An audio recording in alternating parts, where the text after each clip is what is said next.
Bienvenidos a De Ignorancia Sí que Sé. Este es un capítulo jubiloso porque es el número 17 y eso es un número primo y siempre nos gustan mucho los números primos en De Ignorancia Sí que Sé.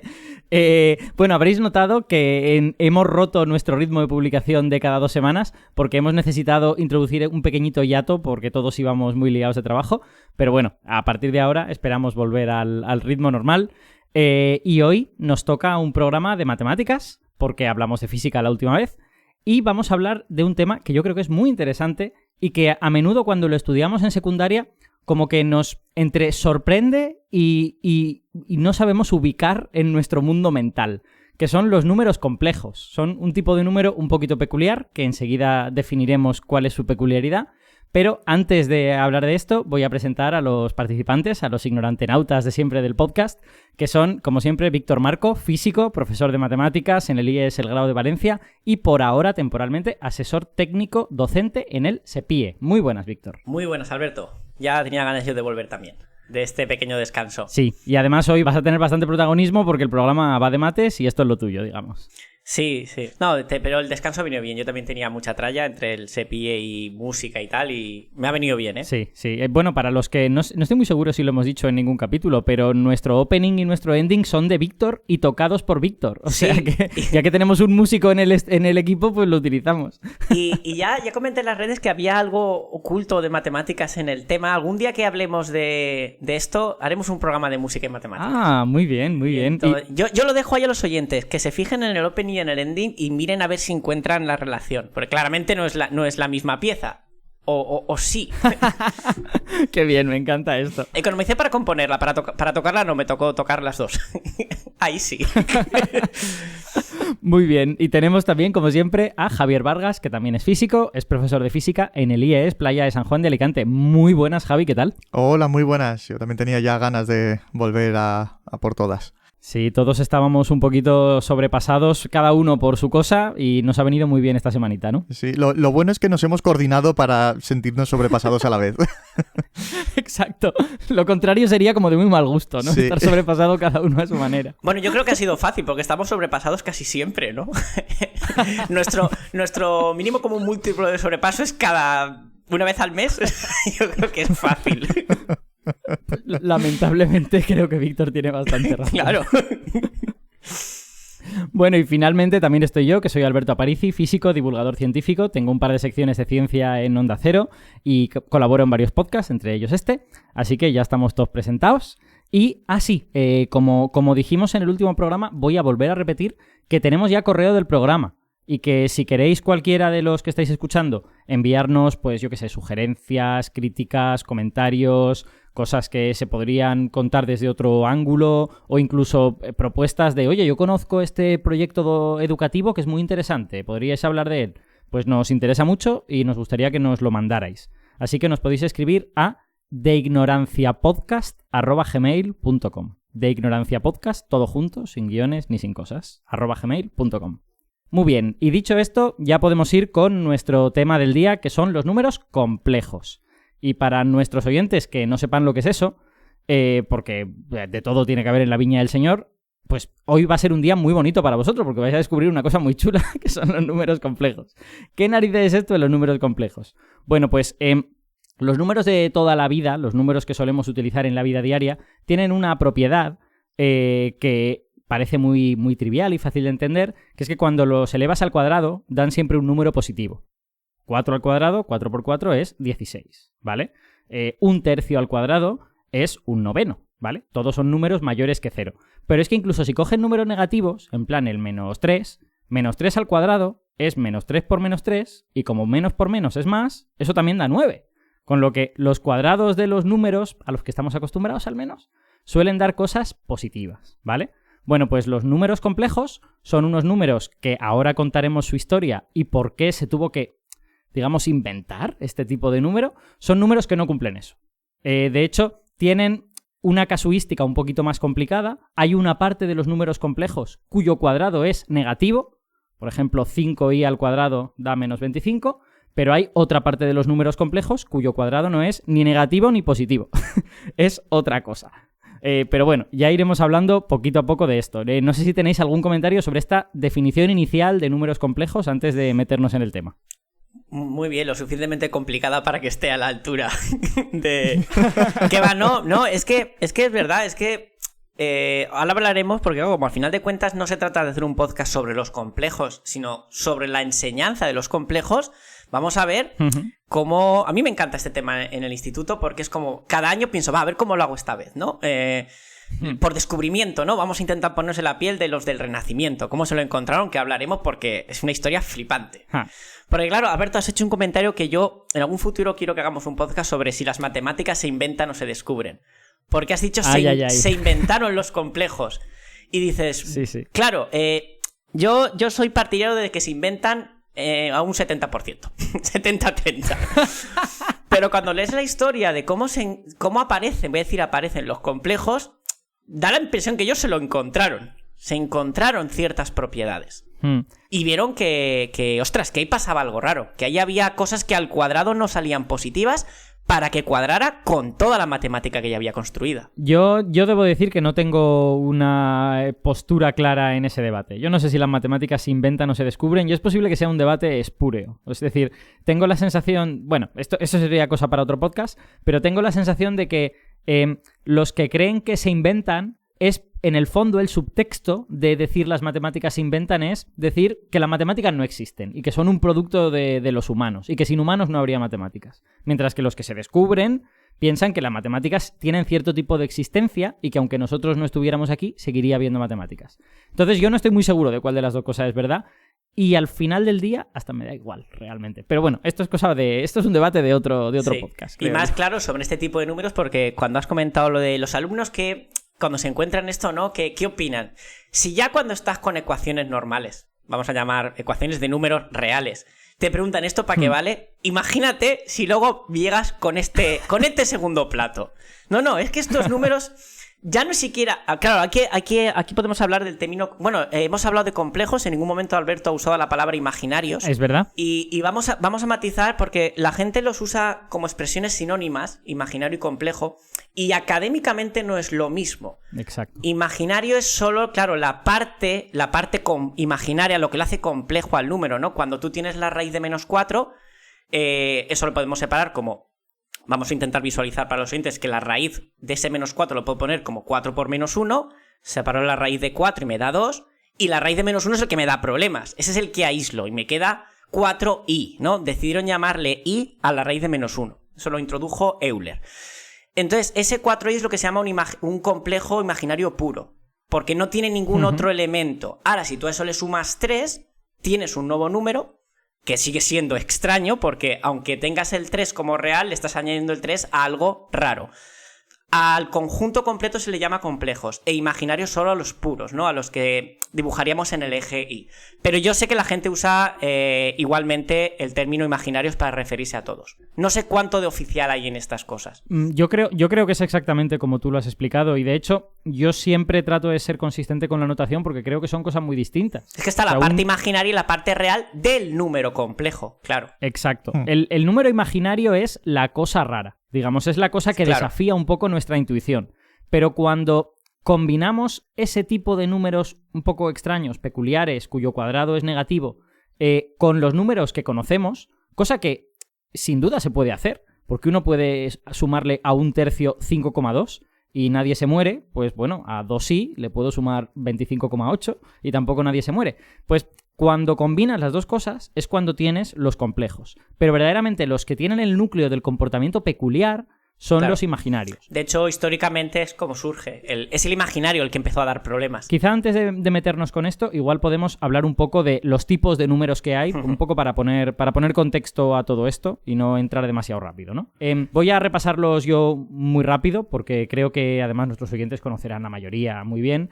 E incluso las cosas no tan conocidas de estos son para otro programa. Así que vamos a ir muy rápido. Los números más intuitivos son los que llamamos naturales, que son los que sirven para contar cosas, para contar objetos, ¿vale? Los números naturales son el 1, el 2, el 3, el 4, el 5 y así sucesivamente, que me permiten contar pues cuántos granos de arroz hay en una bolsa, cuántos coches hay en una calle o algo por el estilo. Son números que sirven para contar. Hay este debate de si el 0 es un número natural o no, pero bueno, tampoco es un debate para hoy. Entonces, con los naturales en principio uno puede hacer muchas cosas, desarrolla pues la suma, la resta, la multiplicación, y en principio la mayor parte de esas operaciones, incluso la división, muchas de esas operaciones se pueden hacer solo con números naturales. Por ejemplo, 5 por 3 da 15, o 5 menos 2 da 3, o 15 entre 3 da 5, ¿vale? No hay ningún problema. Pero cuando uno empieza a hacer todas las operaciones que puede de todas esas, se empieza a dar cuenta que algunas no le cuadran. Por ejemplo, si haces 5 menos 8, tienes un pequeño problema, porque 5 menos 8 no da una cantidad con la que se pueda contar. Eso da lugar a lo que se llama los números enteros. Los números enteros son estos naturales de los que hemos hablado, más una copia idéntica de ellos, pero con signo negativo, que se llaman los números negativos, ¿vale? Y de hecho, a los que les dedicamos un programa en De Ignorancia sí que sé, a la enseñanza de estos números negativos, así que si a alguien le interesa, pues lo puede buscar en el mismo feed que está escuchando esto. Entonces, cuando uno, digamos, quiere poder asegurarse de hacer todas las restas posibles con números naturales, le sale que necesita necesariamente añadir todos los números negativos y convierte los números naturales en números enteros. Y los números enteros pues son menos 2, menos 1, 0, 1, 2, 3, 4, a partir de ahí ya todos los naturales, pero también todos los que tienen signo negativo. La misma cosa ocurre con la división. Con la división uno puede hacer 20 entre 4 y le da 5, y uno puede hacer 24 entre 6 y le da 4, y todo el mundo feliz. Pero si queremos hacer 23 entre 5, pues resulta que 23 entre 5 ya no da un número natural, da otra cosa. Y sin embargo nosotros podemos pensar que tenemos 23 cosas y queremos repartirlas entre 5 personas, con lo que inventamos una forma de hacer eso. He utilizado de nuevo el verbo inventar. ¿Será que estoy sesgado en contra de la no existencia de las matemáticas? ¡Qué horror! Juro que yo no tengo opinión al respecto, pero bueno, la cuestión es que a raíz ¿O crees de eso, que no la tienes? Exacto. Igual soy un negacionista de mi propia opinión. No vaya usted a saber. Bueno, para poder realizar esas divisiones que son un poco problemáticas, como, bueno, problemáticas, 23 entre 5, 1 entre 3, 2 entre 8, descubrimos que podemos llamar al resultado de todas esas divisiones lo que llamamos los números racionales, que muy a menudo se ponen como equivalentes de las fracciones. Es verdad que cualquier número racional se puede expresar como una fracción, y por lo tanto los números racionales son todas las cosas, todos los resultados de las posibles divisiones que uno puede hacer con números enteros. Cuidado, perdón Alberto, y ahora que has dicho lo de matizamos, porque eso es una cosa que la gente suele liar mucho por lo de no, son fracciones, son racionales, el número es el racional. Lo que pasa es que tienes dos formas de expresarlo, que es la forma de fracción y la forma decimal, pero son la misma, terminan en el mismo número. A mí me gusta decir a los alumnos que tú tienes una moneda, la moneda es el número racional. En una cara pone un medio, en la otra cara pone 0,5, pero la moneda es la moneda, y la moneda es racional y ya está. Que a veces se lían o escuchas cosas como el conjunto de los fraccionarios, ¿no? Y dices, bueno...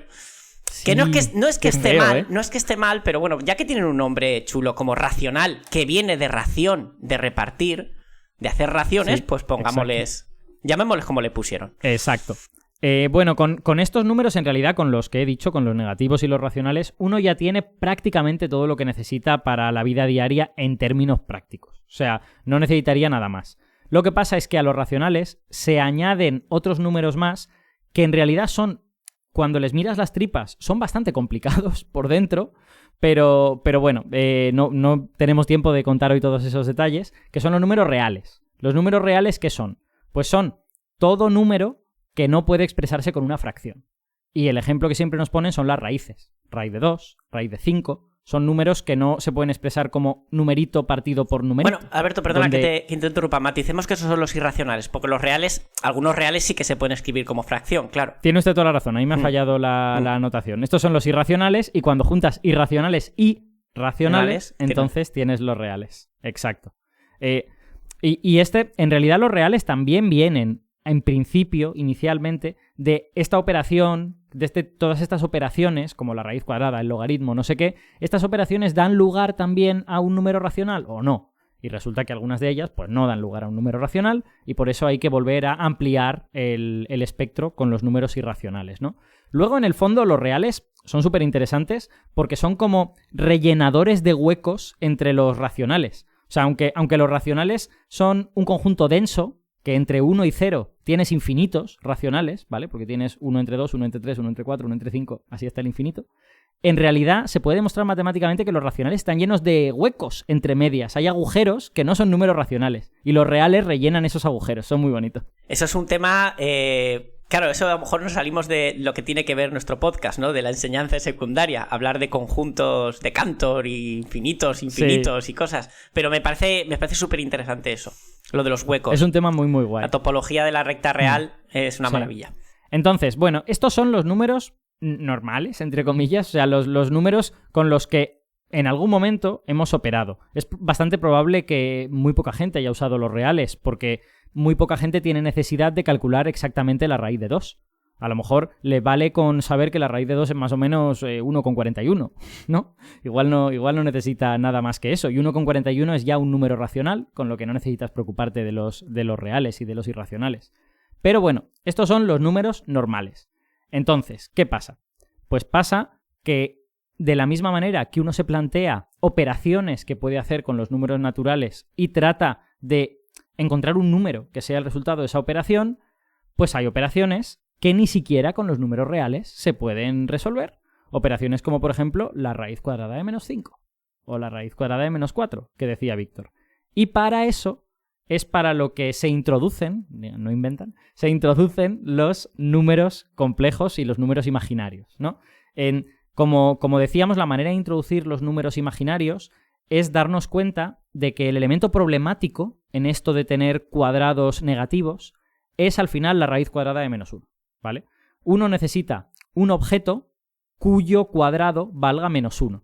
Y luego ese objeto ya lo puede combinar con todos los números normales de toda la vida y ya tiene todo un espectro posible de cuadrados que valen cualquier número negativo. Por ejemplo, que yo quiero un cuadrado que valga menos 4, pues yo combino el 2 con esta cosa, cuyo cuadrado vale menos 1, y al elevarlo al cuadrado, 2 al cuadrado 4, esa cosa al cuadrado menos 1, por lo tanto, menos 4, ¿vale?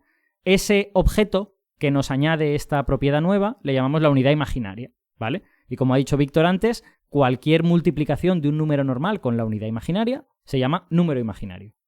Pero luego, también como ha dicho Víctor, podemos combinar esos números imaginarios con los que ya conocemos, de la misma forma que podemos hacer 5 más raíz de 3 o 25,8 más 1/8, ¿no? Pues cuando hacemos eso es cuando aparecen los números complejos, que son cosas del tipo 25,2 más 13 por i, o 3 medios más 1/3 por i, y cosas de este estilo. Y esos objetos como conjunto es lo que llamamos los números complejos. No sé si queréis añadir algo, estaba hablando mucho rato, he sido un poco rollero. ¿Qué va? No, ¿Veis genial. ¿Me he dejado alguna cosa? Yo lo veo perfecto. Yo también.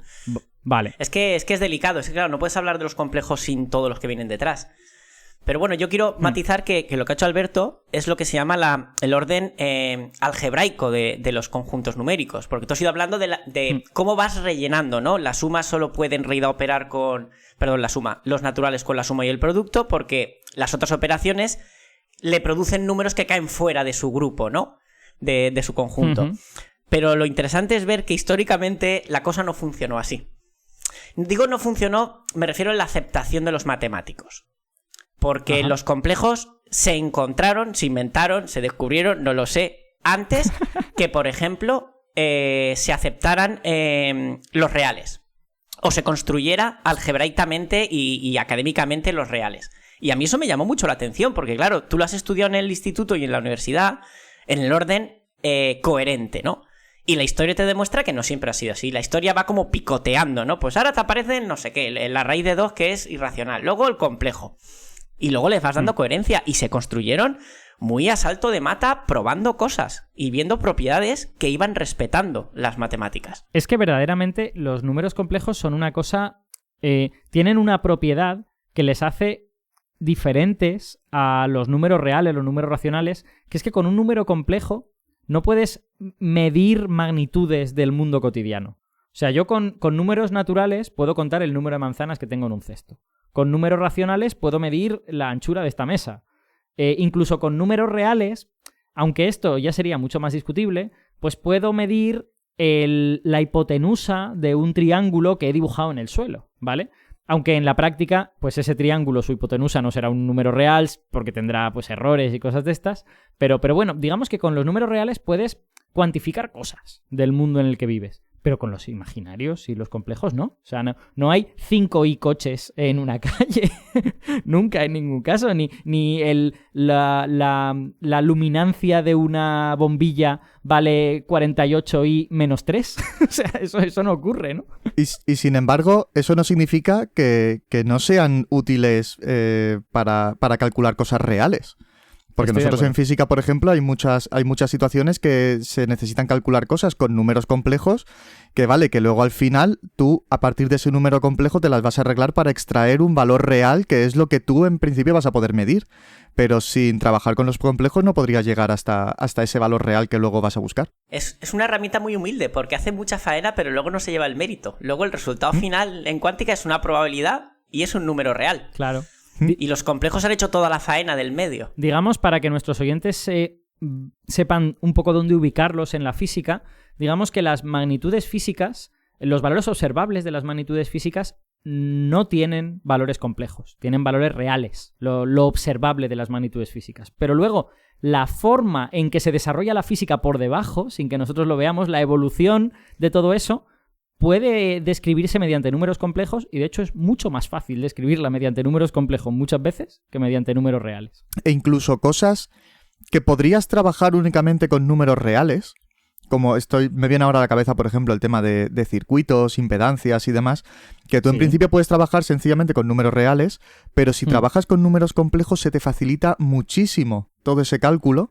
Y luego al final, cuando has terminado de hacer las operaciones con complejos, a partir de ahí extraes la parte real y ya tienes lo que tú vas a medir en tu circuito. Sí. Pasa lo mismo con las ondas, por ejemplo. O sea, las ondas se pueden estudiar como senos y cosenos y ya está. Y de hecho, va a haber un programa próximamente en el que vamos a hablar de ondas, así que igual retomamos este asunto. Las ondas se pueden estudiar como senos y cosenos y ya está, cosas que suben y bajan. Pero en muchos casos es mucho más sencillo estudiarlas como una exponencial de un número complejo. Como he elevado ahí por cosas. Es tan potente. Y ¿sabes lo más curioso? Luego nos meteremos en eso, aunque aún no sea el tema ahora. Esa propiedad de poder escribirlo como un elevado a i por algo, que me parece lo más potente y más maravilloso de los complejos, es el único concepto que no está en el currículum de bachillerato de números complejos. Es sorprendente. Que es la fórmula de Euler. Es brutal. Está la forma polar, pero sí, pone forma polar, pero eso es lo que... Bueno, luego hablaremos. Eso es lo que hacen es simplemente poner el módulo del vector y como subíndice el ángulo. Y se te dice que si uno por otro puedes sumar los subíndices, que es sumar los exponentes, que es el ángulo. Y yo pienso, ¿no es mucho mejor hablar de dónde viene eso de verdad, de la fórmula de Euler y entender y usarlo como potencias que son? Y no. Además, no es que no esté en los libros, es que no está en el currículum. Pero bueno, eso no quiere decir que no lo puedas ampliar y dar, ¿eh? Antes de llegar a ese asunto, Víctor, has mencionado hace un momentín el asunto de la historia de los números complejos, de cómo se descubrieron. Igual esto que hemos contado hasta ahora a algunos oyentes les está resultando súper abstracto, porque nosotros estamos acostumbrados a estos conceptos y ellos no. Entonces, cuéntanos un poco cómo se fraguó históricamente este concepto. Sí, porque claro, tal como lo hemos contado, parece que aquí se juntaron un montón de sabios matemáticos a pensar, ¿podremos construir números que si los elevamos al cuadrado sea negativo? Claro, eso no tiene sentido. Dice, ¿por qué? Si no te hace falta. ¿Para qué vas a crear una cosa? Eso luego sí que ha pasado en matemáticas, ¿eh? Crear cosas que en principio no te hacían falta. Eso ya es más de la matemática del siglo XX. Pero hasta eso, muchos siglos atrás, la matemática era más pragmática. Se intentaba resolver problemas, sobre todo aplicados con la física y como mucho la geometría. ¿Y de dónde viene esto? De un afán que viene ya desde la Edad Media de querer resolver ecuaciones. Encontrar fórmulas generales para resolver ecuaciones. La ecuación de primer grado lleva resuelta desde Babilonia porque es muy básica. La de segundo grado la resolvieron los árabes, iniciado por Al-Khwarizmi en el famoso libro del álgebra, donde no exactamente como la conocemos, la famosa fórmula de menos b más menos tal, ellos lo hacían geométricamente. Pero bueno, ahí estaba fraguado el inicio de esa fórmula, que vino un poco después. Bueno, Newton escribió los Principia basándose en los elementos de Euclides, así que bueno, el lenguaje en el que escribimos una cosa muchas veces... No, por supuesto, claro, aquí ahora vamos a hablar de ecuaciones, pero hasta el Renacimiento ya avanzado usaban lo que se llamaba la notación sincopada, que eran números combinados con palabras y frases. Ajá. Una ecuación de segundo grado, x cuadrado más 2x más 3, escribían la cosa multiplicada por sí misma más 3 veces la cosa más 3 es igual a 0. Ostras. Lo cual era horroroso. Sí. De hecho, ahí viene la traducción en la Escuela de Traductores de Toledo. Cosa, en árabe, se pronunciaba algo así como x. Y no encontraron otra opción que llamarle X. No fastidies. Esa es una de las historias. De hecho, sí, la X es un invento español. Se tradujo a... En Toledo se inventaron muchas palabras para las matemáticas. ¡Qué guay! No sabía eso. Igual que la palabra algoritmo, que es el apellido de Al-Khwarizmi. Sí. Era el método de Al-Khwarizmi, pasó a ser el método de Al-Khwarizmi, pasó a ser el Al-Khwarizmi, hasta que fue el algoritmo, como método para resolver algo. Pero bueno, un día se puede hacer un programa de etimologías matemáticas que también podría ser muy interesante. Bueno, veo que me pierdo. Vamos. Sí. Renacimiento ya avanzado. Ecuaciones de tercer grado. Se sabían truquitos para ecuaciones incompletas, algunas completas que estaban de tal forma que se podía reducir todo a un cubo perfecto y tachabas raíces y tal. Y había... Ecuaciones de tercer grado, para nuestros oyentes que no estén del todo metidos, Ay, sí, perdón. Son ecuaciones que lo más complicado que tienen es una x al cubo, ¿vale? Sí. Pueden tener x al cubo, x al cuadrado y x. Pero y tiene que estar numeritos, al cubo. Nada más. Correcto. Y el problema que tenían con estas es que no habían encontrado una fórmula general para resolverlas. Y era tanto el interés y el pique que había concursos de ecuaciones cúbicas. Y en varios de estos concursos hubo un pique especial entre dos matemáticos. Uno, un tal Antonio María Fior, que no lo conoce nadie, por lo que he investigado parecía que era un matemático bastante mediocre, que usaba un método de otro matemático que le había enseñado para un tipo de ecuaciones. Y él con esta herramienta ya se metía en todos los concursos. Y tuvo la mala suerte de encararse con Tartaglia. Oh. No sé si mucha gente lo conoce. Su nombre era Niccolò Fontana, pero porque tenía un problema... Tartaglia es en italiano tartamudo. Parece ser que tuvo una herida en la boca por un sablazo en una contienda, en una... Pues supongo que irían a su pueblo ahí a invadirlo y el pobre le pasó eso. Pero estaba orgulloso, porque él firmaba como Tartaglia. Pues aquí el señor Tartaglia había encontrado no los truquitos, sino la forma general de resolver cualquier ecuación cúbica. No vamos a meternos en el método porque yo, además, es parte del temario de las oposiciones. Es horroroso, son 2 páginas de fórmula. Pero el tío llegó a una expresión, conseguía una ecuación cúbica completa, es decir, un término al cubo, otro término al cuadrado, un término elevado a 1 y un término sin x, todo igual a 0. Y entonces se retaron mutuamente, creo que se pusieron cada uno 20 ecuaciones al otro. Ajá. Claro, Fior puso ecuaciones que solo él sabía resolver. Claro, Tartaglia, como sabía resolverlas todas, les puso pues las más chungas. Fior no resolvió ninguna y Tartaglia las resolvió todas. Entonces, joder. Tartaglia le contó a... Eso demuestra cómo la información es poderosa, ¿no? Sí, Tartaglia tenía esa fórmula y seguramente no se lo había dicho a nadie en ese punto, ¿no? Por supuesto, además, tenemos la idea que en el Renacimiento todo era compartir cultura y sabiduría y para nada, esta gente no lo contaba. Y aquí lo mejor es cuando aparece en escena otro matemático, Cardano, Ajá. que era un buen matemático, pero lo que se dedicaba era un divulgador. Y convenció a Tartaglia de que le contara su fórmula con la condición de... Mala gente los divulgadores, ¿eh? Gente poco hombre, de fiar, le dijo, en fin. Le dijo, tranquilo, no la voy a publicar. Bueno, pues Cardano publicó un libro con la fórmula de tercer grado de Tartaglia y luego, posteriormente, Ferrari resolvió la de cuarto grado. Bueno, les reconoció el mérito, ¿eh? No se lo atribuyó, pero... Bueno, faltó un poco a su palabra. Sí, iba a preguntarte, ya que le hizo la rula, por lo menos que le diese crédito. Sí, creo que sí, porque a ver, todos sabemos que fue Tartaglia, lo que no sé si fue muy a posteriori o en el momento. El caso es que la fórmula de Tartaglia, os voy a poner un ejemplo, hay una ecuación, tengo aquí la solución directamente, era una ecuación de tercer grado que Tartaglia lo que hacía era construir las ecuaciones sabiendo ya las soluciones. Es un método muy, muy didáctico. Yo me invento, quiero que mis soluciones sean, por ejemplo, 1, 2 y 4. Construyo la ecuación que va a dar esas soluciones y aplico mi fórmula que me he inventado. Y así voy viendo si recupero las soluciones que yo he creado.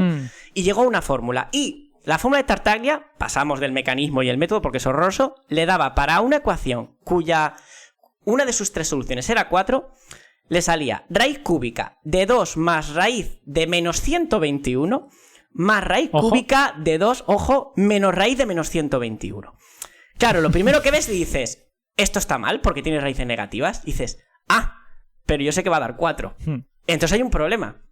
Y aquí es donde muchos libros de divulgación comentan, y me parece súper interesante este matiz, y es que en esta época, aparte que había negacionistas de los complejos, porque cuando esto empezó a salir dijeron, eso no vale, pero es que había negacionistas de los negativos. Y su argumento era el siguiente: si yo tengo la siguiente ecuación, x más 2 igual a 0, ahora sabemos que la respuesta es x igual a menos 2. Sí. Pero los negacionistas decían, bueno, esa ecuación es no soluble. Claro. No se puede resolver, entonces no tengo ¿No se puede disolver en agua? Correcto. Exacto. No tengo ningún problema. Y si yo ahora quisiera negar los irracionales que comentaba Alberto, yo puedo tener x cuadrado igual a 2 y decir, no, es que esa solución tampoco es soluble. Raíz de 2 no tiene sentido. Claro. Pero ¿cómo niegas una ecuación que sabes que el resultado es 4? Que tienes el problema de que hay una solución que está claro que no puedes negar y las otras dos... Claro, entonces dices, vale, tú puedes negar que la raíz de ese menos 121 no funciona ya, pero es que combinada con la otra raíz negativa te da 4. Y eso fue un golpe duro para los negacionistas de los conjuntos numéricos. Qué gracia. Claro, es que el problema es que el argumento de esta ecuación no tiene solución es un argumento prácticamente axiomático. Claro. O sea, quiero decir, vale, uno puede decidir... Pues estas ecuaciones digo que no tienen solución, pero si otra persona decide lo contrario y encuentra un sistema matemático consistente, como es el de los números complejos, claro, pues realmente tampoco te puedes meter con ellos, solo puedes decir pues que a ti te gusta más bailar otra música, pero ya está. Pues entonces, Tartaglia, sin saberlo, porque esto no se lo fue Cardano en su labor divulgativa cuando empezó a trabajar con las soluciones de Tartaglia y dijo, ostras, aquí hay algo más. Tartaglia se ve que le daba igual, él operaba y decía, mira, sale 4, pues esto será algo que no sé. Él lo que quería era ridiculizar a gente en concursos de ecuaciones. Ya se había metido mucho con él. Y ese es el nacimiento de los complejos. Y luego, tras al que se considera, digamos, el padre de la construcción de los complejos es Bombelli, que tuvo, y cito textualmente, la idea loca de decidir que ese mismo ejemplo que os he puesto de la raíz, esos tenían dos partes. Una parte normal, sí, que para nosotros es la parte real, y una parte que él llamaría, no sé, no fue el que le llamó complejos, no sé qué... Bueno, Cardano les llamaba sofistas a estos números. Es como, esto es el primer intento de... Esto no existe de verdad. ¿Qué? Esto está ahí, pero molesta. Y Bombelli se dio cuenta... Claro, la palabra sofista, no estoy muy seguro en aquella época si se usaría como ahora, pero ahora es como persona engañosa, ¿no? Persona que utiliza argumentos que no están claros para darte gato por liebre. Los sofismos, ¿no? Es como lo de castillos en el aire, estás ahí haciendo sofismos. Y fue el primero que decidió partirlo en dos porque veía que esas partes complejas eran las que se anulaban entre ellas, es lo que ahora conocemos como complejo conjugado, sí, y el producto de lo final que le quedaba es lo que le sumaba 4. Uh-huh. O sea que se iban esas partes molestas porque se anulaban entre ellas, pero existían. Por lo menos existían por pares. Y ese fue el inicio. Y Bombelli fue el primero que empezó a deducir normas para sumar, restar, multiplicar y dividir complejos. ¿De qué época estamos hablando con Bombelli? ¿Es poquito después de esta gente? Mira, te puedo poner... Sí, nada, años después. Tartaglia, la cúbica, la resolvió en 1541. Y Bombelli creo que es 1560 por ahí. O sea, fue todo... Vale, o sea, muy poquito después ya había gente trabajando con el concepto, digamos. Lo que pasa que yo creo que más como curiosidad, porque, como hemos dicho, no le resolvía ningún problema realista, ni real. Uh-huh. Y ya no es hasta que ya a partir de 1700, casi 1800, se empieza a trabajar más seriamente. O sea, hay como un siglo y pico de que la gente se olvida de los complejos. Y es cuando matemáticos como Wallis es el primero que decide a la parte pura, a los imaginarios puros, flipar, ponerlo en el eje Y.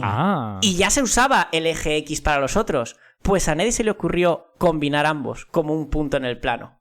Hasta que tiempo después... Claro, es que esto no lo hemos dicho en nuestra introducción, pero una manera de representar los números complejos, un poco para imaginarse qué papel juegan en ellos la parte normal y la parte imaginaria, es poner el número real en el eje X, el número imaginario en el eje Y y representar el número complejo como un puntito en ese plano, ¿no? Pues en cuanto el señor Wallis lo mete en el eje Y y ya más adelante empiezan a darse cuenta de que pueden combinar ambas partes a la vez, ya es cuando empieza Gauss a trabajar la variable compleja, es cuando recibe ya el interés de todo el mundo.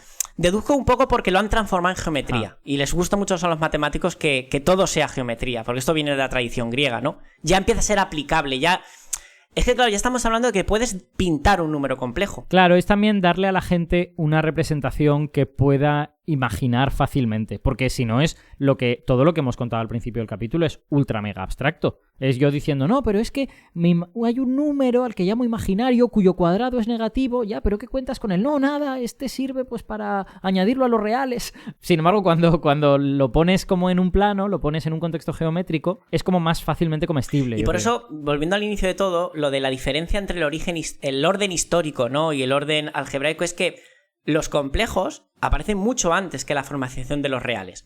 Tiene trampa, porque al final los complejos, su parte real imaginaria, ellos trabajaban con números naturales. O sea, el 2 más 3i, bueno, o enteros como mucho, o el 2 menos 3i no dejan de ser el 2 y el 3. Sí. No están planteándose la estructura del grupo con raíz de 2 más raíz de 5i, a ver dónde lo pones, sí, que era lo que tenían también ahí complicado. O sea que...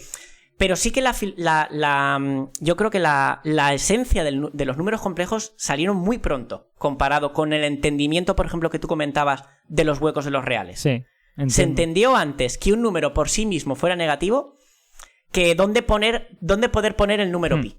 Eso es súper peculiar y súper interesante. Y cuando lo estudiamos en la escuela, habitualmente no lo estudiamos con el orden histórico. Que quizás es una buena idea, porque la historia a veces es confusa, ¿no? Aparecen las cosas, no se entienden hasta tiempo después, pero lo estudiamos en el orden, como tú has dicho, lógico, entre comillas, que también es verdad que nosotros decidimos que ese es el orden lógico, ¿no? Podríamos haber decidido otra cosa, seguramente. Es interesante porque es el más lógico porque es el que va añadiendo elementos a los conjuntos, ¿no? Cuando estudias álgebra de conjuntos... Sí. Hasta los complejos, los reales es el que cumple todas las propiedades de cuerpo, con los menos el divisor de 0. Y luego los complejos cumplen las mismas propiedades que los reales. Menudo tostón estamos soltando sobre álgebra profunda, pero bueno. Pero vamos a añadir un poco, y es que, y así retomamos con las ecuaciones, supongo que en secundaria no se suele mencionar el teorema fundamental del álgebra, pero de alguna forma sí que lo vemos, ¿no? Cuando decimos, esta ecuación de primer grado tiene una solución, porque es de primer grado. Esta ecuación de segundo grado tiene 2 soluciones. Que les decimos eso, pero luego decimos, bueno, pero a veces no tiene 2, ¿no? Porque es una raíz negativa. Y esto, bueno, debajo de la alfombra. Entonces tiene sentido que el complejo esté el último porque es el que cierra, ¿no? El conjunto algebraico de todo. Ahora todas las ecuaciones tienen solución gracias a los complejos. Sí, exacto. Entonces sí que hay ese orden lógico, yo sí que lo veo natural. De hecho, eso es muy bonito, ¿no? Darse cuenta de que otra posible manera de llegar a estos números es pensar, si yo construyo ecuaciones polinómicas, solo polinomios, sin senos, cosenos y cosas difíciles. Si yo construyo ecuaciones polinómicas usando números naturales, ¿puedo resolverlas usando números naturales? Y la realidad es que no puedo resolverla usando naturales, ni puedo resolverlas todas usando enteros, ni puedo resolverlas todas usando racionales, ni puedo resolverlas todas usando reales. Necesito los complejos. Y la gracia es que todas las ecuaciones polinómicas hechas con números complejos tienen solución en los complejos. Los complejos ya no necesitan más. Son un conjunto de números completo en ese sentido. Imaginaos, ecuaciones que los coeficientes son números complejos. Eso ya es tener muy mala leche. Sí, bueno, pero se puede hacer y se hace. De hecho. Sí, y se hace. Esas son las que salen a veces en las oposiciones. Son muy divertidas. Bueno, hemos hecho una introducción que yo creo que es muy interesante, que al menos me lo he pasado muy bien hablando de esta historia de los complejos, pero vamos a ir al redil, que este es un podcast de educación. Entonces, la pregunta es, ¿en qué curso se empiezan a estudiar esto de los números complejos? ¿Cuándo se introducen? ¿Viene de repente? Cuando yo creo que los empecé a estudiar como a los 16 años o algo por el estilo. Antes de eso no sabía absolutamente nada. Correcto, 16 años, seguramente cumplirías 17 ese año. Es primero de bachillerato y es cuando oficialmente, legalmente y no sé si decir moral y éticamente se estudian los complejos. No se ven antes, para nada, no se mencionan. Creo que ahí hay un error. O sea, a mí me parece bien que se dé en lo que es trabajar el complejo, su definición, su construcción, hacer problemas, todo lo que quieras, el primer bachillerato. Pero si no mencionamos nada de ellos, hasta primer bachillerato, llegan allí como una isla en medio de un océano de cosas raras que no sabemos para qué son, que tampoco entiendes por qué vienen.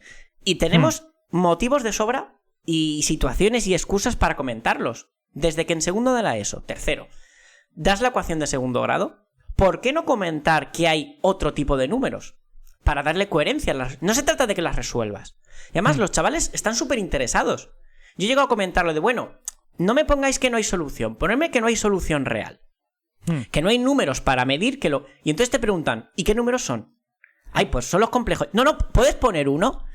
Dices, tiene narices que cuando estás en primer bachillerato dices, oh, qué coñazo, los complejos, no quiero darlo. Pero cuando lo vendes como esa ampliación mística que estás solucionando, quieren verlos.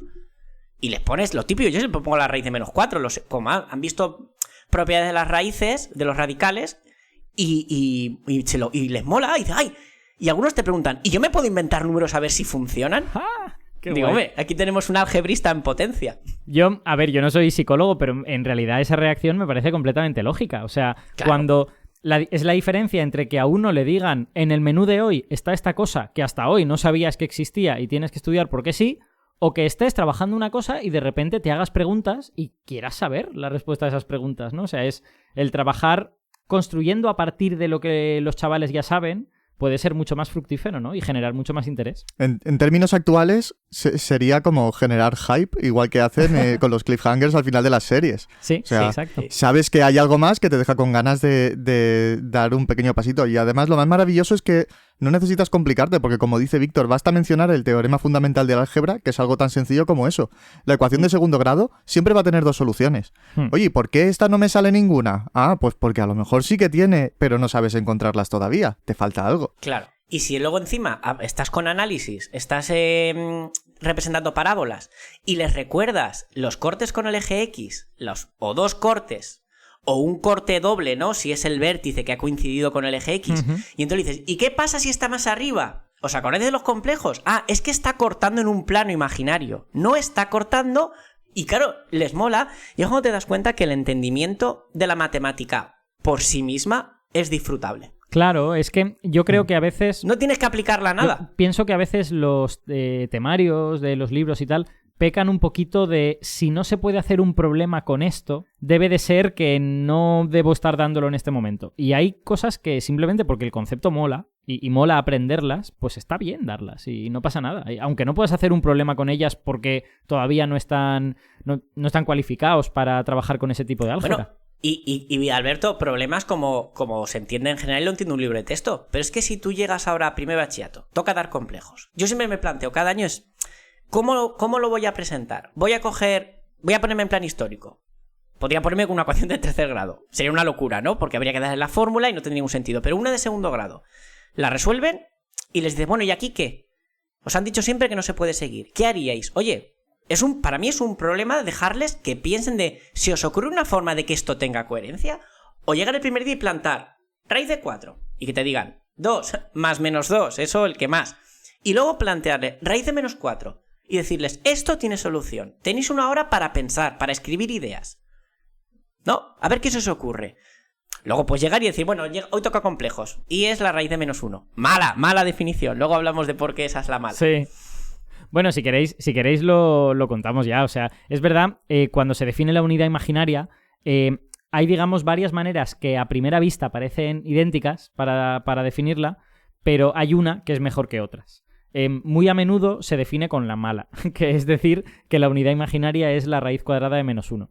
Pero eso no está del todo bien, porque la menos raíz cuadrada de -1 elevada al cuadrado también da -1. O sea, quiero decir, tú lo que quieres con la unidad imaginaria es un objeto que lo elevas al cuadrado y te dé -1, ¿vale? Eso es la unidad imaginaria.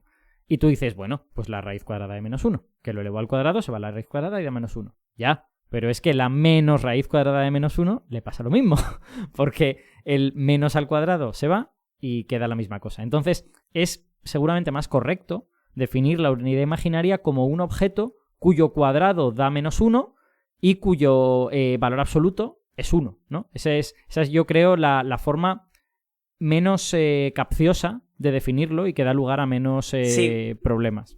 Porque la otra implica que tú puedas decir que y² de sí por y es la raíz de -1 por la raíz de -1, meter los dos dentro de la misma raíz siguiendo las propiedades de las raíces y que te queda la raíz de 1, 1. Y entonces y² también vale 1. Y eso no puede ser, porque te cargas tu propia definición. Entonces, ¿qué pasa? También es cierto que ahí he hecho un poco de trampa porque en el momento que tú estás aplicando propiedades de los radicales con números negativos dentro, o sea, ya están definidos para números reales. Exacto.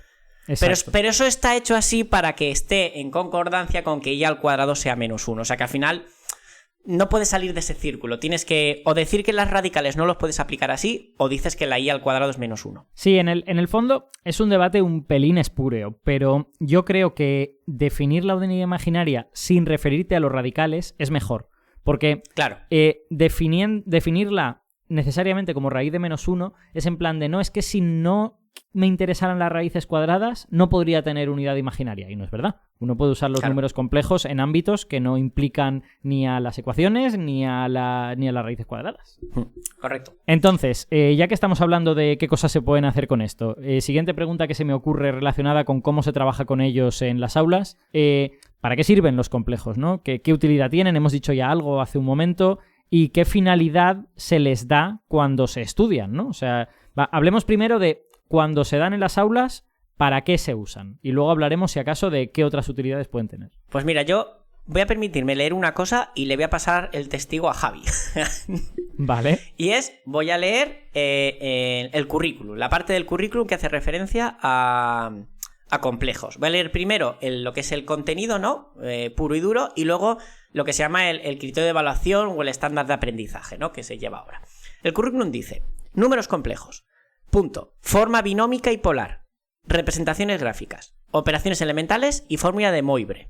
¿Vale? Uh-huh. Y luego, pasamos al criterio y dice: operar con números complejos para resolver situaciones algebraicas en contextos académicos. Creo que es de las primeras veces que aparece lo de académicos, no en situaciones reales, la vida cotidiana, lo que es útil, no, académicos. Y cuando queremos decir académicos entendemos que no aplicable por ahora. Claro, se han dado por vencidos, ¿no? Han dicho, esto de los complejos, esto es una marcianada, esto va a ser imposible. Han dicho, no podemos seguir engañando a los alumnos. Esto ya no puede valer para comprar el pan. Aquí es imposible, se llaman imaginarios.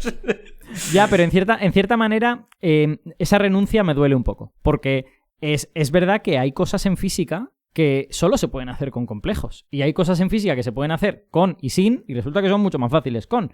Entonces, claro. Renunciar a que los complejos forman parte del mundo, entre comillas, es una pequeña derrota intelectual, no me deja contento. Sí, y además estamos hablando de que lo que os he leído es el currículum, ahí no lo hemos dicho antes, esto está en primero de bachillerato de ciencias. Uh-huh. Luego, están ahí por una razón, están ahí porque entendemos que los alumnos o alumnas que han elegido este bachillerato es porque se van a dirigir a carreras tipo física, ingeniería, carreras donde los van a necesitar en primero. De hecho, tú has mencionado, Alberto, que tú los viste en tercero de BUP, ¿no? No estoy seguro de si es en tercero o en segundo, pero por ahí fue. Si no fue uno, fue el otro. Yo no los vi. ¿No los viste? Yo no di complejo. No, yo es que hice el bachillerato bueno, tú eres mayor que nosotros, pero Javi y yo somos de la misma edad. Tú también hiciste BUP y Co. Sí. Sí, yo hice BUP y Co. Claro, yo iba cerrando BUP y Co. Claro, yo podía haber cerrado BUP y Co, pero elegí la ESO porque me venía mejor el instituto cerca de casa. Entonces yo no hice ese bachillerato experimental de los primeros años y yo no vi complejos. ¿Me supuso un problema? No, porque en primero de carrera recuerdo el tema 1, ¿no, Javi? De álgebra fue complejos. Creo recordar. Buah. Lo primero que vimos fueron números complejos. Puede ser. Que para mí fue como, ¿qué es esto? Pues en mi año, que como has dicho era un año distinto, las 2 o 3 personas o 4 que yo conocía y que llegaron sin conocer los números complejos tuvieron problemas, porque la facultad todavía no se había dado cuenta de que había gente que no daba complejos y iban flipando por la vida. Iban diciendo, pero ¿y está ahí? ¿Esto qué hace aquí? ¿Qué estamos haciendo? Pues yo recuerdo primero la asignatura de álgebra, que era métodos 1. El primer tema fue complejos, además desde cero, definido, ecuación de segundo grado, de donde salía. Entonces me fue muy natural. Que con esto quiero decir que si no los das tampoco es algo tan grave. yo creo que hay que darlos, porque me parece súper interesante, Sí. Quiero decir, y tampoco hace falta meterse en grandes historias con ellos. Una introducción histórica, ver de dónde vienen y saber operar con ellos básicamente y listos. Y luego hablar de lo que va a comentar Javi, de sus aplicaciones reales, sean académicas o no. Es que también académica parece que es que no es... que está en una torre de marfil ahí que no vale para nada. Y lo académico al final tiene que valer para algo, ¿no? A mí, lo único que me mosquea del cómo se explican los complejos en el instituto es que, no sé si lo hemos llegado a mencionar, porque estamos hablando de que se dan por primera vez en primero de bachillerato, pero es que se dan por primera y única vez en primero de bachillerato. Luego en segundo de bachillerato ya no se vuelven a tratar, Exacto. ni se da su aplicación, por ejemplo en física, que antes ya hemos estado hablando de lo útiles que es a la hora de simplificar cálculos en ondas, o en tecnología se podrían utilizar para resolver problemas un poquito más interesantes que tengan condensadores, bobinas, etcétera, en circuitos eléctricos. O incluso, bueno, en física cuántica ya doy por hecho que ya con que entiendan los conceptos ya es suficiente, pero bueno, para trabajar con física cuántica hacen falta los complejos. Quiero decir, tenemos suficientes aplicaciones, algunas de ellas al alcance, de manera que es una pena que, como decía Víctor, esto sea una isla de conocimiento en medio de primero de bachillerato, se da una unidad de números complejos y luego ya el resto del bachillerato no se vuelve a saber de ellos. Sí están ahí. Algún profesor hace mención a ellos. Yo, por ejemplo, de vez en cuando les comento a los alumnos, sí, esto, lo suyo sería trabajarlo con números complejos, que es mucho más sencillo, o esto solo se puede trabajar con complejos y tal. Pero a la hora de la verdad, en toda la secundaria, solo se trabajan en esa unidad de matemáticas. Y fuera de eso, salvo menciones puntuales, no se trabajan.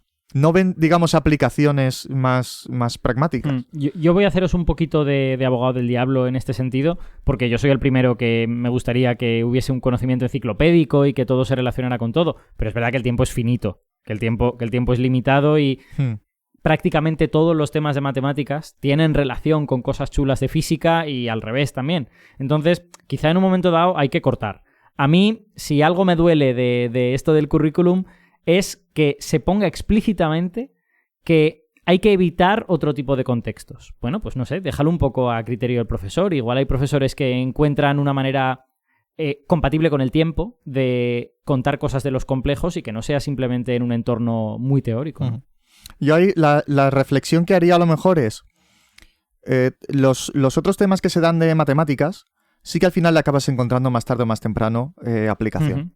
Porque tú puedes utilizar problemas de optimización para trabajar temas de economía, o el tema de matrices y determinantes luego al final acaba siendo útil para productos vectoriales en física de segundo de bachillerato. Entonces, la cuestión es, si no le vamos a buscar la utilidad de este curso, o no vamos por lo menos a utilizarlo mínimamente para algo, aunque sea ondas, aunque sea una cosa sencillita de ondas, no digo tampoco meternos en muchas complicaciones, ¿merece la pena a lo mejor que se trabaje o como dice Víctor, él pudo llegar a la universidad sin haber visto complejos y mientras en la universidad tengan claro que tienen que partir de cero, pudo desempeñarse sin ningún problema sin haberlos visto hasta la carrera? Entonces, claro, quizás habría que plantearse esa situación y mira que yo soy de los primeros que veo lo más razonable que se haya visto números complejos en el bachillerato, en la secundaria. Pero por lo menos daría para plantearse esta reflexión, creo. Sí, además es que además primer bachillerato es un curso, sobre todo en el de ciencias, que hay dos temas que no es la única isla que hay complejos. Hay otro contenido, no voy a decir temas, porque yo soy el primero que negó el concepto de los temas, eso lo generas tú como profesor, contenido del currículum. Y es cónicas. Cónicas también está ahí como aislada. Está en geometría, no sé si está en geometría o en análisis, no recuerdo. Bueno, como está un poco entre las dos. Y no se vuelven a ver. Lo que pasa es que, claro, cónicas sí que es muy manipulable. Ahí con cónicas puedes hacer desde el origen histórico, jugar con un cono y la luz y las sombras para introducirlas. Pero también es un tema... Son dos temas que suelen saltarse la gente cuando van mal de tiempo. Cónicas y complejos. Yo reconozco que el año pasado, que fue el año posterior al confinamiento, se nos exigía que nuestro currículum se adaptara a posibles vueltas a confinarnos y tal. Y yo tuve que elegir qué temas podían ser susceptibles de eliminar. Y evidentemente puse un asterisco en complejos y en cónicas. Ya. Por asegurarme la continuidad en segundo de bachillerato. Me dolió, porque mi cónicas me encanta y complejos también, pero Al final, pues se dieron complejos y no cónicas. Porque parecía más necesario. Con cónicas, al final, bueno, es que te definan unas propiedades de unos puntos en el plano y tú encuentres una ecuación. No te estás perdiendo tanto como el concepto de todo un conjunto de números, que son los complejos. Y enlazando con esto, ya que se estudian, digamos, muy a menudo no relacionándolos con aplicaciones que tienen en física y todo esto, ¿cuál es la reacción de los estudiantes? O sea, quiero decir, antes ya has medio sugerido que como que les parece un poco aburrido, como que es una cosa que se les impone. ¿Lo entienden bien? ¿Les parece una locura? ¿Cómo reaccionan? ¿Sabes cuál es el problema, Alberto? Que no actúan de forma distinta cuando les presentas logaritmos. Los hemos machacado tanto con cosas abstractas que la gente puede pensar, wow, los complejos se rayarán mucho. No más que cuando llegan las matrices y les dices que tienes una caja con números que se multiplican así, no más que los logaritmos. Yo creo que el problema está en cómo presentamos las cosas. Porque si presentáramos, como hemos comentado, ese origen histórico, o ese método de vamos a descubrir conjuntamente, molaría más, pero es que molaría más eso, molaría más los logaritmos, las cónicas y lo que fuera. Y la probabilidad. Porque todo es interesante cuando ves su origen y cómo ha ido construyéndose. O sea, que en respuesta a tu pregunta, tampoco he dado muchos años primero de bachillerato, pero las veces que lo he enseñado no he visto ni mayor ni menor interés que con matrices o con logaritmos. Es que vamos a, como lo que comentamos en un tema de relatividad, que a Javi ya le vienen con ideas y preguntas de... porque está en la divulgación actual. Los complejos, pues, ¿quién los divulga? Alberto. Bueno, Alberto en el periódico y ya está. O Edu o Sáenz de Cabezón, que tiene un vídeo sobre ello. O sea, quiero decir, hay gente que habla sobre complejos. Sí, me refiero, pero a mí no me vienen en primero de, oye, que he visto que existen otros números. Yo ya intento desde segundo de la ESO contarles que están. Pero cuando me encuentro un grupo que no son, digamos, de mi camada, que he ido ahí criándolos, pues no vienen con ninguna pregunta de esas. Ya, es que esta es, digamos, posiblemente el tema de los números complejos es uno de los que más evidente es que es un tema en el que tú le descubres un aspecto de la realidad a los estudiantes. Hay otros temas en los que no tanto se lo descubres como que les enseñas a trabajarlo y tal y cual. Pero aquí literalmente les estás diciendo, hasta hoy no sabías que esto existía y fíjate, esta cosa existe. Claro. Pero por eso, porque generar ese hype, ese interés es complicado en matemáticas. La única reacción emocional que hay sobre un tema es negativa y es álgebra. Cuando llega segundo o tercero, eso es como le oyen de la gente más mayor que álgebra es lo peor. Ajá.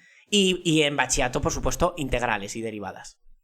No, y ya está, pero no hay una expectativa de, ostras, ¿qué me vas a contar nuevo? Es más el miedo de, wow, sé que ahora en segundo bachillerato vienen las integrales y nos van a crujir. Ya. Y yo creo que es el momento de... Creo que se está empezando a cambiar, porque hay un mogollón de divulgación ahora de matemáticas. Se está moviendo mucho, ahora he visto, se está poniendo muy de moda teoría de grafos. No hago más que ver... Clara Grima Clara ha escrito un libro, ¿no? Sobre ello. No es casualidad que se van a poner en el currículum. Bueno, estaba en un borrador, ¿no? Eso también tenemos que hablar. Pero en el nuevo borrador de bachillerato aparece teoría de grafos. Por cierto, si alguien quiere buscar el libro de Clara, creo que se llama En busca del grafo perdido. Sí, es muy interesante porque además la sociedad lo está pidiendo. Las redes sociales, todo lo que sea conectar a elementos y estudiar cómo es esa conexión es teoría de grafos. Es simplificar esa realidad compleja. O sea que yo creo que hay esperanza. Que dentro de unos años mis alumnos dirán que este año vienen las matrices. En el fondo, tú ya sabes, bueno, lo habéis vivido los dos. Hay un discurso social de las matemáticas son complicadas y son un obstáculo para que yo alcance la universidad y todo esto. Y ese discurso, que es extremadamente tóxico, no va a desaparecer de la noche a la mañana, porque hay generaciones que lo han mamado y que no solo lo tienen claro, sino que lo repiten a la primera que pueden. Entonces, creo que nosotros lo primero que podemos hacer es dejar de decir esas bobadas. Es decir, dejar de transmitirle a la gente joven la idea de es que las matemáticas son muy difíciles, bueno, ya verás cuando veas no sé qué, madre mía, es que yo no entendía nada. O sea, todo ese discurso... callártelo. Vale, tú es posible que hayas sufrido mucho, que lo hayas pasado muy mal, lo que sea, pero te callas. Y no le pasas ese bagaje a los jóvenes que a lo mejor se encuentran con las matemáticas y les parecen geniales. A ver, yo creo que está cambiando porque ves en redes la cantidad de profesores que están trabajando de otra forma, con nuevos métodos. Ya no sé si mejor ni peor, si usarán la regla de 3 o no la usarán, pero quieren hacer cosas. Por lo menos, ya me da igual el método, pero la intención de que no las odien está ya fraguándose. También es cierto que esto puede ser un sesgo, porque claro, ¿qué tipo de profesores veo yo en redes sociales? Los que son afines a mí. Claro, exacto. A lo mejor hay un porcentaje altísimo de gente que quiere seguir hundiendo a los demás, pues no lo sé. Quiero pensar que no. No, yo estoy convencido de que muy poca gente quiere hundir a los demás. Otra cosa es que racionalicen poco sus actitudes y su forma de explicar y consigan hundirles. Pero yo creo que el mundo no tiene muchos profesores Moriarty. La gente en general no quiere el mal, lo consigue de forma accidental. Y bueno, relacionado con lo que has dicho, ¿cuál creéis que podría ser una buena manera de introducir los números complejos de forma que no sea tan ad hoc? Bueno, llegamos hoy y os voy a descubrir que existe esta cosa que os da completamente igual. Sino una forma pues un poquito más orgánica, digamos. Pues mira, yo ahora mismo, si mañana tuviera que volver a empezar a darlos, que este año, pues mira, pues situaciones peculiares no lo he dado, pero el que tenía pensado era el siguiente, y era hacer de forma constructiva, proponerles varias preguntas. Primero, raíces de números naturales con resultado entero. Tipo raíz de 9, raíz de 16, que vean, primer día de clase de esto, uy, fácil. Luego, ponerles raíces que produzcan un número irracional. Por ejemplo, raíz de 2 y jugar a aproximarnos, ¿no? No el método este del algoritmo este horroroso que no nos acordamos nadie, sino a mí me gusta siempre... Yo nunca lo hago, voy a reconocerlo públicamente aquí. Sí. No me acuerdo del método de la raíz a mano cuadrada. Ojo, voy a matizar. Vas a decir, hombre, es el profe de mates. Buah, no, yo tampoco. Yo te puedo hacer a mano con el método con derivadas. Cojo la función, estudio la función x cuadrado menos 2, busco, ¿no?, puntos de corte con el método de Newton, voy aproximando, que es lo mismo. El método este que nos han enseñado de siempre no es más que los truquitos de cada paso, ¿no?, de cada resta, de cada multiplicación que viene del método con derivadas. Entonces, sí que sé hacerlas, ¿vale? Pero no lo hago así. Yo, como todo físico, sé desarrollar en serie de Taylor. Y eso me permite calcular raíz de 2. Exacto. Correcto. Entonces, yo les propongo en el siguiente paso calcular raíz de 2. Y que me digan que lo acoten. Que me digan que está entre 1 y 2. Luego, que decidamos viendo si está más cerca del 1 que del 2. Que está más cerca del tal, pues elegimos el 1,3 o el 1,7 y lo elevamos al cuadrado.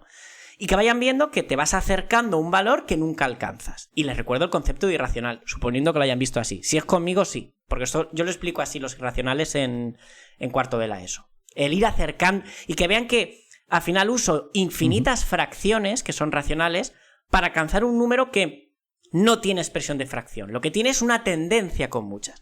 Y entonces lo que les haría... Ya para acabar, les pondría raíz de menos 4. Y para casa. ¿Y para casa? Y para casa, sí, porque con esto te llevas toda la hora. Ah, claro, entiendo. Pero al día siguiente se comenta, digamos. Claro, y que piensen, y que busquen, y que a ver qué se les ha ocurrido. Seguramente no se les va a ocurrir nada, pero nunca sabes, oye, a lo mejor a alguien se le ocurre aislar el menos 1. Y luego ya plantearles una ecuación de segundo grado y ver que sí que hay una solución para eso. Y luego ya, pues... forma polar, forma tal, todas estas cosas. Vale. Yo lo haría así a día de hoy, que aún no soy Moriarty. Me parece, aún no eres Moriarty, aunque te gustaría. Por supuesto. Pues sí, esa me parece una mejor manera, efectivamente. Yo como soy un súper fan de las ecuaciones y además lo soy desde joven, o sea, yo cuando di las ecuaciones de primer grado a no sé muy bien qué edad, me pareció que aquello era la leche. Entonces seguro que si a mí me hubieran planteado lo de ¿y qué solución tiene la ecuación x cuadrado más 2 igual a 0? Seguro que ahí me habrían enganchado con algo. Pero es que acabas de dar con otro método. Yo te acabo de contar una construcción puramente algebraica de conjuntos. De buscar, pero también podríamos coger, venga, una ecuación de primer grado, pones varias. ¿Cuántas soluciones ha salido? Una. Luego pones varias de segundo grado preparadas para que tengan 2 soluciones reales. Y luego le pones una de tercer grado también que por Ruffini salga. Y luego les metes otras que no salgan. Y dices, oye, ¿qué pasa aquí? La matemática falla cuando quiere tiene 2 y cuando quiere tiene 3 o 1. Otro método. Pero todo que no haya que no sea porque sí, ¿no? Y cuadrado es igual a menos 1. Claro, los libros académicos pecan de lo que a partir del siglo XX le pasa a la matemática. Axioma, definición, definimos, construimos, ya. Pero es que eso no ha sido siempre así. Efectivamente. Bueno, pues no sé si queréis decir algo más para concluir. Yo me he quedado sin preguntas ya. Simplemente le diría a nuestros oyentes que si antes de hoy no sabían lo que eran los complejos, pues que vayan por ahí y que busquen algún vídeo en YouTube o que busquen algún artículo y que lean más, porque son muy interesantes y sobre todo está claro que una parte del mundo en el que vivimos, una parte de la física, no sé si tiene a los complejos debajo, pero si no tiene los complejos tiene algo que es completamente equivalente a los complejos, porque sin ellos no se puede describir el mundo. Por lo tanto, a pesar de que sean muy raros y de que se vean como una isla, como dice Víctor, son sin embargo súper importantes. Es una isla importante. Sí, efectivamente. En realidad es una península, pero cuesta verlo. Exacto, el istmo no es evidente, ¿no? Claro. Muy bien, ¿algún comentario final por vuestra parte? Ya hemos machacado mucho a la gente con cosas tan raras. No, yo creo que no. Muy bien, pues en ese caso, muchas gracias de nuevo por estar aquí. Muchas gracias, Javi, que hoy has hablado poco. Te hemos hecho conectarte a Skype para hablar 5 minutos o 10. Nada, no pasa nada. Ya cambiaremos las tornas otro día. Exacto. Muchas gracias, Víctor, que hoy has hablado mucho.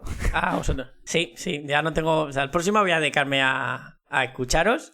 Y muchas gracias a los oyentes que han llegado hasta aquí, como siempre, y nos veremos en el próximo programa dentro de 2 semanas, hablando esta vez de un tema relacionado con la física. ¡Hasta luego!